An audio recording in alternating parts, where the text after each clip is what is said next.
The Adventure of the Lion's Mane by Arthur Conan Doyle. It is a most singular thing that a problem which was certainly as abstruse and unusual as any which I have faced in my long professional career should have come to me after my retirement, and be brought, as it were, to my very door. It occurred after my withdrawal to my little Sussex home, when I had given myself up entirely to that soothing life of nature for which I had so often yearned during the long years spent amid the gloom of London. At this period of my life, the good Watson had passed almost beyond my ken. An occasional weekend visit was the most that I ever saw of him. Thus I must act as my own chronicler. Ah, had he but been with me, how much he might have made of so wonderful a happening, and of my eventual triumph against every difficulty. As it is, however, I must needs tell my tale in my own plain way, showing by my words each step upon the difficult road which lay before me as I searched for the mystery of the lion's mane. My villa is situated upon the southern slope of the Downs, commanding a great view of the Channel. At this point the coastline is entirely of chalk cliffs, which can only be descended by a single, long, tortuous path, which is steep and slippery. At the bottom of the path lie 100 yards of pebbles and shingle, even when the tide is at full. Here and there, however, there are curves and hollows which make splendid swimming pools filled afresh with each flow. This admirable beach extends for some miles in each direction, save only at one point where the little cove and village of Fulworth break the line. My house is lonely. I, my old housekeeper, and my bees have the estate all to ourselves.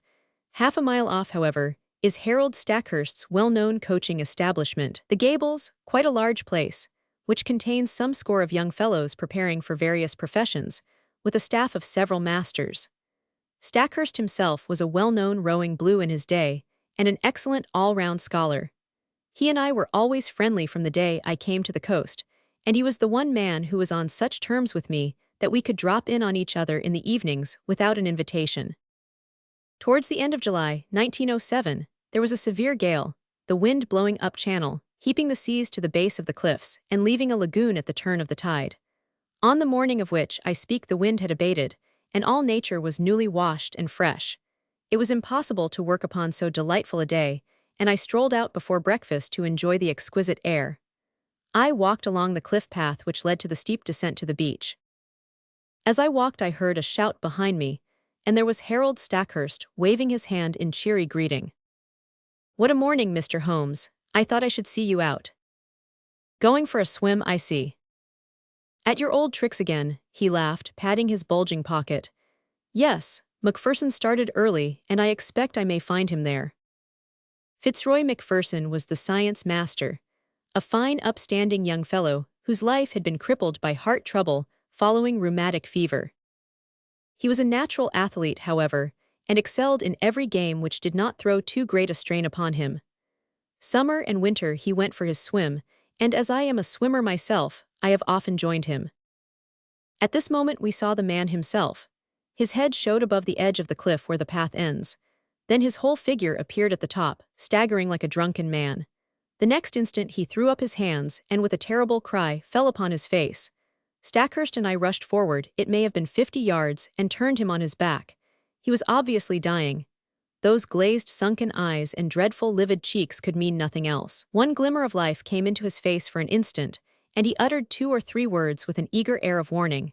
They were slurred and indistinct, but to my ear the last of them, which burst in a shriek from his lips, were the lion's mane. It was utterly irrelevant and unintelligible, and yet I could twist the sound into no other sense. Then he half raised himself from the ground, threw his arms into the air and fell forward on his side. He was dead. My companion was paralyzed by the sudden horror of it, but I, as may well be imagined, had every sense on the alert. And I had need, for it was speedily evident that we were in the presence of an extraordinary case. The man was dressed only in his Burberry overcoat, his trousers, and an unlaced pair of canvas shoes. As he fell over, his Burberry, which had been simply thrown round his shoulders, slipped off, exposing his trunk. We stared at it in amazement. His back was covered with dark red lines, as though he had been terribly flogged by a thin wire scourge. The instrument with which this punishment had been inflicted was clearly flexible, for the long, angry wheels curved round his shoulders and ribs. There was blood dripping down his chin, for he had bitten through his lower lip in the paroxysm of his agony. His drawn and distorted face told how terrible that agony had been. I was kneeling and Stackhurst standing by the body when a shadow fell across us, and we found that Ian Murdoch was by our side. Murdoch was the mathematical coach at the establishment, a tall, dark, thin man, so taciturn and aloof that none can be said to have been his friend. He seemed to live in some high, abstract region of surds and conic sections, with little to connect him with ordinary life. He was looked upon as an oddity by the students, and would have been their butt, but there was some strange, outlandish blood in the man, which showed itself not only in his coal-black eyes and swarthy face, but also in occasional outbreaks of temper, which could only be described as ferocious. On one occasion, being plagued by a little dog belonging to Macpherson, he had caught the creature up and hurled it through the plate-glass window, an action for which Stackhurst would certainly have given him his dismissal had he not been a very valuable teacher. Such was the strange, complex man who now appeared beside us. He seemed to be honestly shocked at the sight before him, though the incident of the dog may show that there was no great sympathy between the dead man and himself. Poor fellow, what can I do? How can I help? Were you with him? Can you tell us what has happened? No, I was late this morning. I was not on the beach at all. I have come straight from the Gables. What can I do? You can hurry to the police station at Fulworth. Report the matter at once. Without a word, he made off at top speed, and I proceeded to take the matter in hand, while Stackhurst, dazed at this tragedy, remained by the body. My first task, naturally, was to note who was on the beach. From the top of the path, I could see the whole sweep of it, and it was absolutely deserted save that 2 or 3 dark figures could be seen far away moving towards the village of Fulworth. Having satisfied myself upon this point, I walked slowly down the path. There was clay or soft marl mixed with the chalk, and every here and there I saw the same footstep, both ascending and descending. No one else had gone down to the beach by this track that morning. At one place I observed the print of an open hand with the fingers towards the incline. This could only mean that poor Macpherson had fallen as he ascended. There were rounded depressions, too, which suggested that he had come down upon his knees more than once. At the bottom of the path was the considerable lagoon left by the retreating tide. At the side of it Macpherson had undressed, for there lay his towel on a rock. It was folded and dry, so that it would seem that after all he had never entered the water. Once or twice, as I hunted round amid the hard shingle, I came on little patches of sand where the print of his canvas shoe, and also of his naked foot, could be seen. The latter fact proved that he had made all ready to bathe, though the towel indicated that he had not actually done so. And here was the problem clearly defined, as strange a one as had ever confronted me. The man had not been on the beach more than a quarter of an hour at the most. Stackhurst had followed him from the Gables, so there could be no doubt about that. He had gone to bathe and had stripped, as the naked footsteps showed.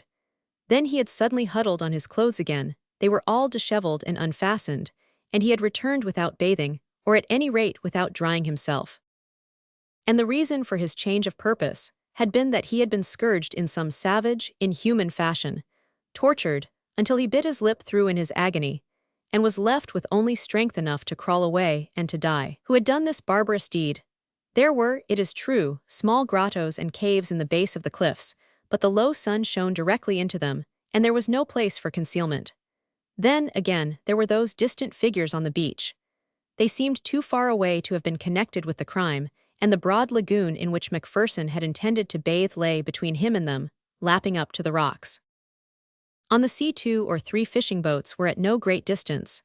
Their occupants might be examined at our leisure. There were several roads for inquiry, but none which led to any very obvious goal. When I at last returned to the body, I found that a little group of wandering folk had gathered round it. Stackhurst was, of course, still there, and Ian Murdoch had just arrived with Anderson, the village constable, a big, ginger-mustached man of the slow, solid Sussex breed, a breed which covers much good sense under a heavy, silent exterior. He listened to everything, took note of all we said, and finally drew me aside. "I'd be glad of your advice, Mr. Holmes. This is a big thing for me to handle, and I'll hear of it from Lewes if I go wrong."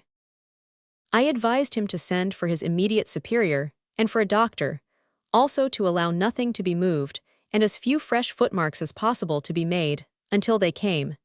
In the meantime I searched the dead man's pockets. There were his handkerchief, a large knife, and a small folding card case.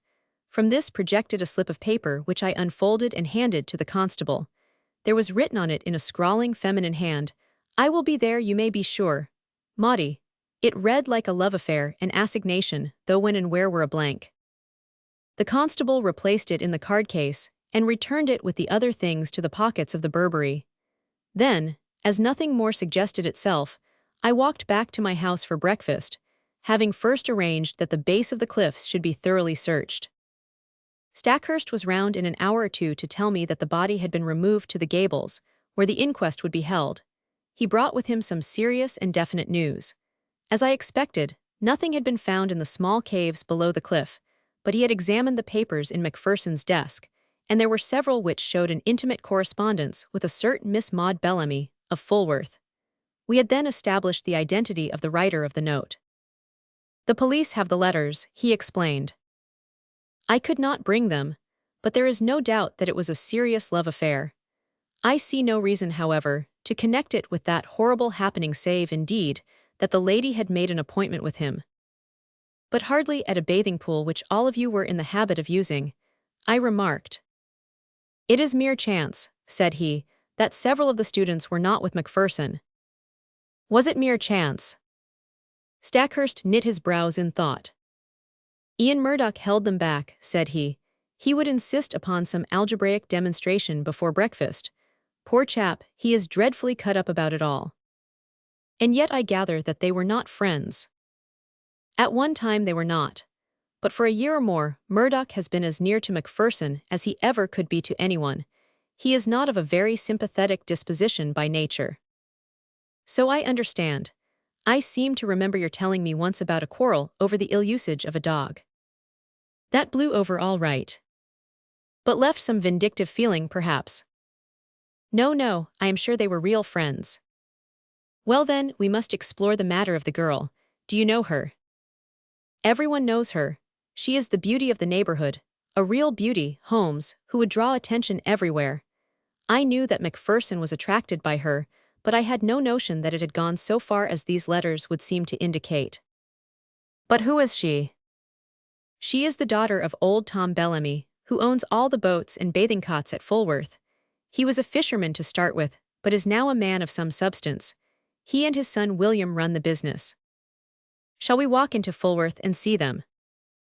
"On what pretext?" "Oh, we can easily find a pretext. After all, this poor man did not ill-use himself in this outrageous way.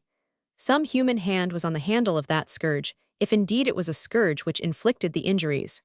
His circle of acquaintances in this lonely place was surely limited. Let us follow it up in every direction, and we can hardly fail to come upon the motive, which in turn should lead us to the criminal." It would have been a pleasant walk across the time-scented downs had our minds not been poisoned by the tragedy we had witnessed. The village of Fulworth lies in a hollow curving in a semicircle round the bay. Behind the old-fashioned hamlet, several modern houses have been built upon the rising ground. It was to one of these that Stackhurst guided me. "That's the Haven, as Bellamy called it, the one with the corner tower and slate roof. Not bad for a man who started with nothing but, by Jove, look at that." The garden gate of the Haven had opened and a man had emerged. There was no mistaking that tall, angular, straggling figure. It was Ian Murdoch, the mathematician. A moment later we confronted him upon the road. "Hullo," said Stackhurst. The man nodded, gave us a sideways glance from his curious dark eyes and would have passed us, but his principal pulled him up. "What were you doing there?" he asked. Murdoch's face flushed with anger. "I am your subordinate, sir, under your roof. I am not aware that I owe you any account of my private actions." Stackhurst's nerves were near the surface after all he had endured. Otherwise, perhaps, he would have waited. Now he lost his temper completely. "In the circumstances, your answer is pure impertinence, Mr. Murdoch. Your own question might perhaps come under the same heading. This is not the first time that I have had to overlook your insubordinate ways. It will certainly be the last. You will kindly make fresh arrangements for your future as speedily as you can." I had intended to do so. I have lost today the only person who made the Gables habitable. He strode off upon his way, while Stackhurst with angry eyes stood glaring after him. "Is he not an impossible, intolerable man?" he cried. The one thing that impressed itself forcibly upon my mind was that Mr. Ian Murdoch was taking the first chance to open a path of escape from the scene of the crime. Suspicion, vague and nebulous, was now beginning to take outline in my mind. Perhaps the visit to the Bellamys might throw some further light upon the matter. Stackhurst pulled himself together, and we went forward to the house. Mr. Bellamy proved to be a middle-aged man with a flaming red beard. He seemed to be in a very angry mood, and his face was soon as florid as his hair. "No, sir, I do not desire any particulars. My son here," indicating a powerful young man with a heavy, sullen face in the corner of the sitting room, "is of one mind with me that Mr. Macpherson's attentions to Maud were insulting. Yes, sir, the word marriage was never mentioned, and yet there were letters and meetings, and a great deal more of which neither of us could approve. She has no mother, and we are her only guardians. We are determined." But the words were taken from his mouth by the appearance of the lady herself. There was no gainsaying that she would have graced any assembly in the world. Who could have imagined that so rare a flower would grow from such a root and in such an atmosphere? Women have seldom been an attraction to me, for my brain has always governed my heart, but I could not look upon her perfect clear-cut face, with all the soft freshness of the downlands in her delicate coloring, without realizing that no young man would cross her path unscathed. Such was the girl who had pushed open the door and stood now, wide-eyed and intense, in front of Harold Stackhurst. "I know already that Fitzroy is dead," she said. "Do not be afraid to tell me the particulars." "This other gentleman of yours let us know the news," explained the father. "There is no reason why my sister should be brought into the matter," growled the younger man. The sister turned a sharp, fierce look upon him. "This is my business, William. Kindly leave me to manage it in my own way. By all accounts there has been a crime committed. If I can help to show who did it, it is the least I can do for him who is gone." She listened to a short account from my companion, with a composed concentration which showed me that she possessed strong character as well as great beauty. Maud Bellamy will always remain in my memory as a most complete and remarkable woman. It seems that she already knew me by sight, for she turned to me at the end. "Bring them to justice, Mr. Holmes. You have my sympathy and my help, whoever they may be." It seemed to me that she glanced defiantly at her father and brother as she spoke. "Thank you," said I. "I value a woman's instinct in such matters. You use the word they. You think that more than one was concerned." I knew Mr. Macpherson well enough to be aware that he was a brave and a strong man. No single person could ever have inflicted such an outrage upon him. "Might I have one word with you alone?" "I tell you, Maud, not to mix yourself up in the matter," cried her father angrily. She looked at me helplessly. "What can I do?" "The whole world will know the facts presently, so there can be no harm if I discuss them here," said I. "I should have preferred privacy, but if your father will not allow it, he must share the deliberations." Then I spoke of the note which had been found in the dead man's pocket. "It is sure to be produced at the inquest. May I ask you to throw any light upon it that you can?" "I see no reason for mystery," she answered. "We were engaged to be married, and we only kept it secret because Fitzroy's uncle, who is very old and said to be dying, might have disinherited him if he had married against his wish. There was no other reason." "You could have told us," growled Mr. Bellamy. "So I would, father, if you had ever shown sympathy. I object to my girl picking up with men outside her own station. It was your prejudice against him which prevented us from telling you. As to this appointment," she fumbled in her dress and produced a crumpled note. "It was in answer to this. Dearest," ran the message, "the old place on the beach just after sunset on Tuesday. It is the only time I can get away. F.M." Tuesday was today, and I had meant to meet him tonight. I turned over the paper. "This never came by post. How did you get it?" "I would rather not answer that question. It has really nothing to do with the matter which you are investigating, but anything which bears upon that I will most freely answer." She was as good as her word, but there was nothing which was helpful in our investigation. She had no reason to think that her fiancé had any hidden enemy, but she admitted that she had had several warm admirers. "May I ask if Mr. Ian Murdoch was one of them?" She blushed and seemed confused. "There was a time when I thought he was, but that was all changed when he understood the relations between Fitzroy and myself." Again, the shadow round this strange man seemed to me to be taking more definite shape. His record must be examined. His rooms must be privately searched. Stackhurst was a willing collaborator, for in his mind also suspicions were forming. We returned from our visit to the haven with the hope that one free end of this tangled skein was already in our hands. A week passed. The inquest had thrown no light upon the matter and had been adjourned for further evidence. Stackhurst had made discreet inquiry about his subordinate, and there had been a superficial search of his room, but without result. Personally, I had gone over the whole ground again, both physically and mentally, but with no new conclusions. In all my chronicles, the reader will find no case which brought me so completely to the limit of my powers. Even my imagination could conceive no solution to the mystery. And then there came the incident of the dog. It was my old housekeeper, who heard of it first by that strange wireless, by which such people collect the news of the countryside. "Sad story this, sir, about Mr. Macpherson's dog," said she one evening. I do not encourage such conversations, but the words arrested my attention. "What of Mr. Macpherson's dog?" "Dead, sir, died of grief for its master." "Who told you this?" "Why, sir, everyone is talking of it. It took on terrible, and has eaten nothing for a week. Then today 2 of the young gentlemen from the Gables found it dead, down on the beach, sir, at the very place where its master met his end." At the very place. The words stood out clear in my memory. Some dim perception that the matter was vital rose in my mind. That the dog should die was after the beautiful, faithful nature of dogs. But in the very place. Why should this lonely beach be fatal to it? Was it possible that it also had been sacrificed to some revengeful feud? Was it possible? Yes, the perception was dim, but already something was building up in my mind. In a few minutes I was on my way to the Gables, where I found Stackhurst in his study. At my request, he sent for Sudbury and Blount, the 2 students who had found the dog. "Yes, it lay on the very edge of the pool," said one of them. "It must have followed the trail of its dead master." I saw the faithful little creature, an Airedale terrier, laid out upon the mat in the hall.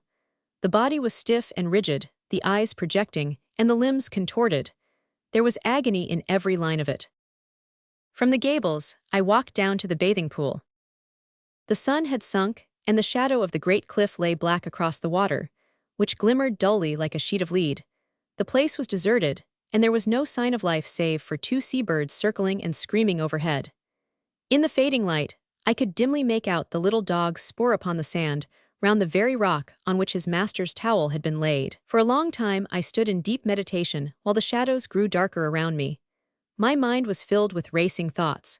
You have known what it was to be in a nightmare in which you feel that there is some all-important thing for which you search, and which you know is there, though it remains forever just beyond your reach. That was how I felt that evening as I stood alone by that place of death. Then at last I turned and walked slowly homewards. I had just reached the top of the path when it came to me. Like a flash, I remembered the thing for which I had so eagerly and vainly grasped. You will know, or Watson has written in vain, that I hold a vast store of out-of-the-way knowledge, without scientific system, but very available for the needs of my work. My mind is like a crowded box-room with packets of all sorts stowed away therein, so many that I may well have but a vague perception of what was there. I had known that there was something which might bear upon this matter. It was still vague, but at least I knew how I could make it clear. It was monstrous, incredible, and yet it was always a possibility. I would test it to the full. There is a great garret in my little house which is stuffed with books. It was into this that I plunged and rummaged for an hour. At the end of that time, I emerged with a little chocolate and silver volume. Eagerly I turned up the chapter of which I had a dim remembrance. Yes, it was indeed a far-fetched and unlikely proposition, and yet I could not be at rest until I had made sure if it might, indeed, be so. It was late when I retired, with my mind eagerly awaiting the work of the morrow. But that work met with an annoying interruption. I had hardly swallowed my early cup of tea, and was starting for the beach when I had a call from Inspector Barty of the Sussex Constabulary. A steady, solid, bovine man with thoughtful eyes, which looked at me now with a very troubled expression. "I know your immense experience, sir," said he. "This is quite unofficial, of course, and need go no farther, but I am fairly up against it in this Macpherson case. The question is, shall I make an arrest or shall I not? Meaning Mr. Ian Murdoch. Yes, sir, there is really no one else when you come to think of it. That's the advantage of this solitude. We narrow it down to a very small compass. If he did not do it, then who did? What have you against him? He had gleaned along the same furrows as I had. There was Murdoch's character, and the mystery which seemed to hang round the man. His furious bursts of temper, as shown in the incident of the dog.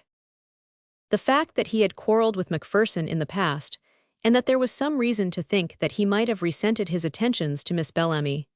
He had all my points, but no fresh ones, save that Murdoch seemed to be making every preparation for departure. What would my position be if I let him slip away with all this evidence against him? The burly, phlegmatic man was sorely troubled in his mind. Consider, I said, all the essential gaps in your case. On the morning of the crime he can surely prove an alibi.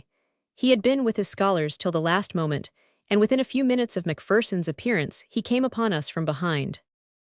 Then bear in mind the absolute impossibility that he could single-handed have inflicted this outrage upon a man quite as strong as himself. Finally, there is this question of the instrument with which these injuries were inflicted. What could it be but a scourge or flexible whip of some sort? Have you examined the marks? I asked. I have seen them, so has the doctor. But I have examined them very carefully with a lens. They have peculiarities. What are they, Mr. Holmes? I stepped to my bureau and brought out an enlarged photograph. This is my method in such cases, I explained. You certainly do things thoroughly, Mr. Holmes. I should hardly be what I am if I did not. Now let us consider this wheel which extends round the right shoulder. Do you observe nothing remarkable? I can't say I do. Surely it is evident that it is unequal in its intensity. There is a dot of extravasated blood here and another there. There are similar indications in this other wheel down here. What can that mean? I have no idea, have you? Perhaps I have, perhaps I haven't. I may be able to say more soon. Anything which will define what made that mark will bring us a long way towards the criminal. It is, of course, an absurd idea, said the policeman, but if a red-hot net of wire had been laid across the back, then these better-marked points would represent where the meshes crossed each other. A most ingenious comparison, or shall we say a very stiff cat-o'-nine-tails with small hard knots upon it. By Jove, Mr. Holmes, I think you have hit it. Or there may be some very different cause, Mr. Barty. But your case is far too weak for an arrest. Besides, we have those last words, lion's mane. I have wondered whether Ian. Yes, I have considered that. If the second word had borne any resemblance to Murdoch, but it did not.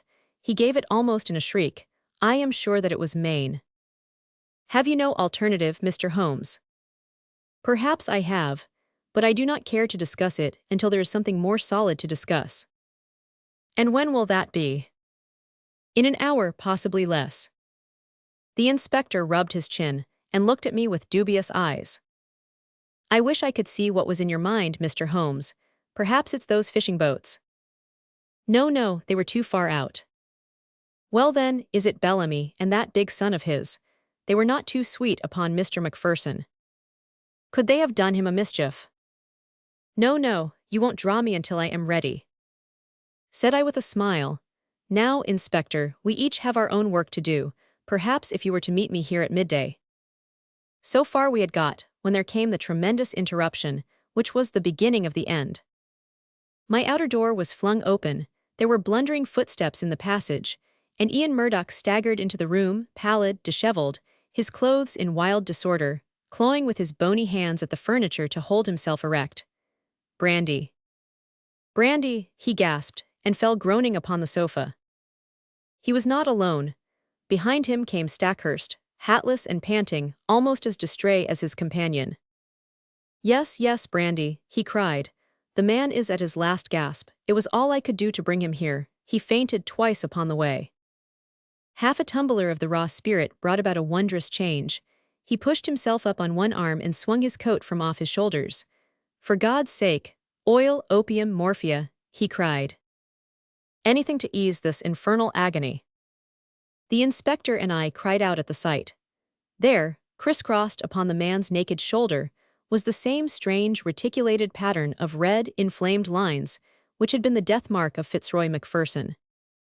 The pain was evidently terrible and was more than local, for the sufferer's breathing would stop for a time, his face would turn black, and then with loud gasps he would clap his hand to his heart, while his brow dropped beads of sweat. At any moment he might die. More and more brandy was poured down his throat, each fresh dose bringing him back to life. Pads of cotton wool soaked in salad oil seemed to take the agony from the strange wounds. At last, his head fell heavily upon the cushion. Exhausted nature had taken refuge in its last storehouse of vitality. It was half asleep and half a faint, but at least it was ease from pain.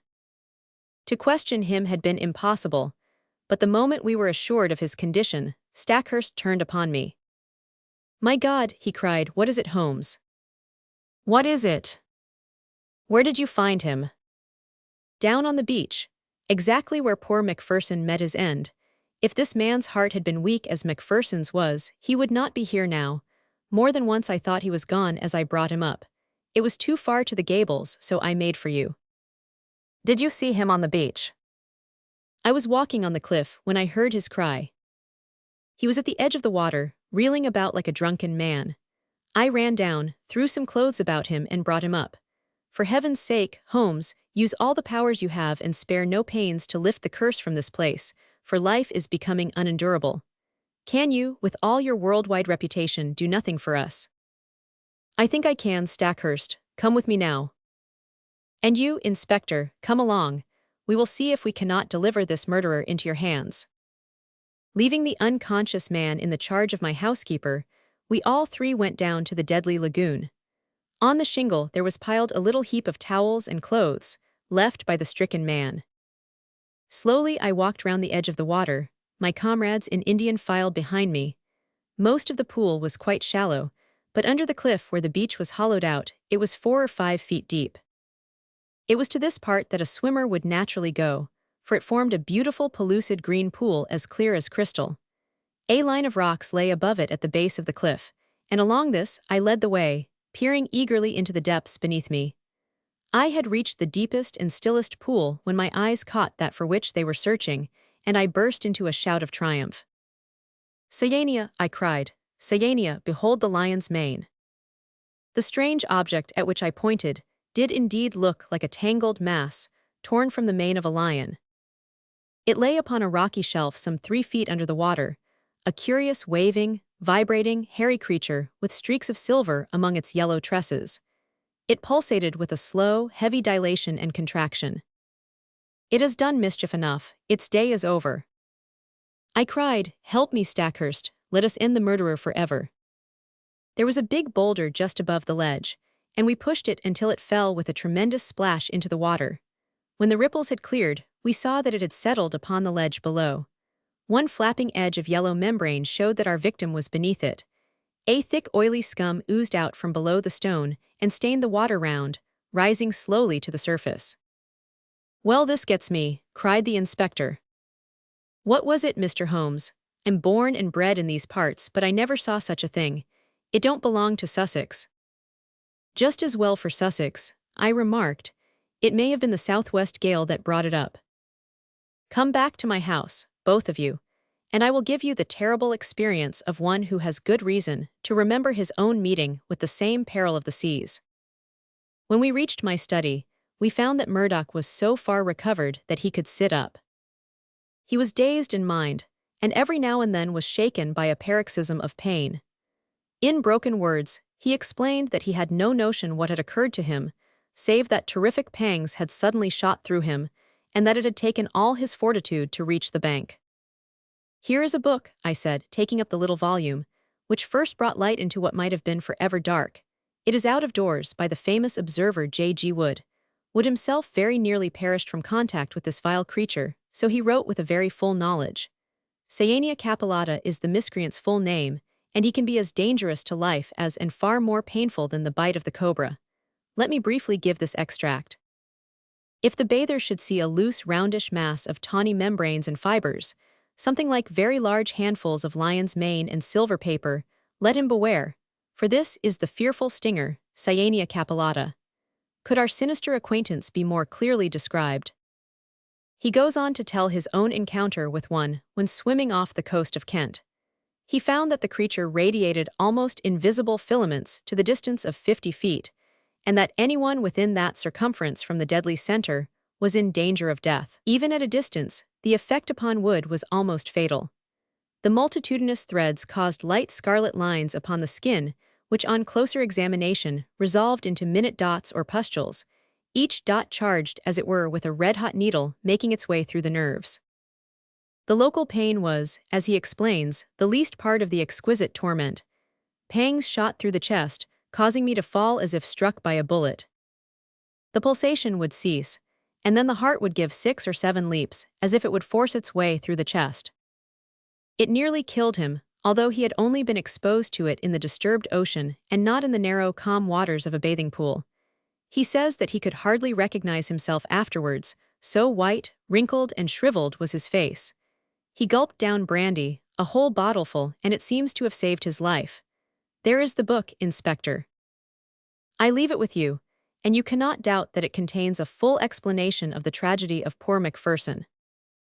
And incidentally exonerates me, remarked Ian Murdoch with a wry smile.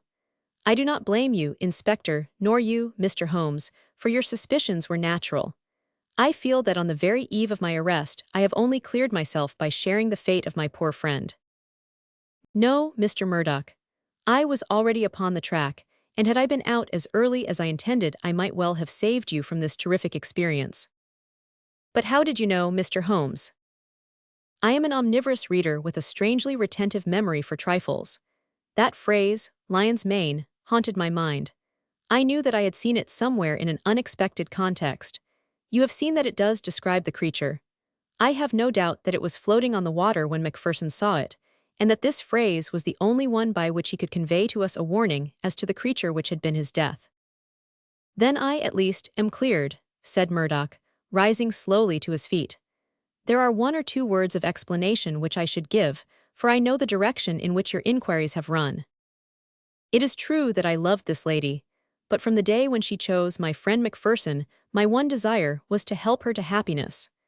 I was well content to stand aside and act as their go-between. Often I carried their messages, and it was because I was in their confidence, and because she was so dear to me that I hastened to tell her of my friend's death, lest someone should forestall me in a more sudden and heartless manner.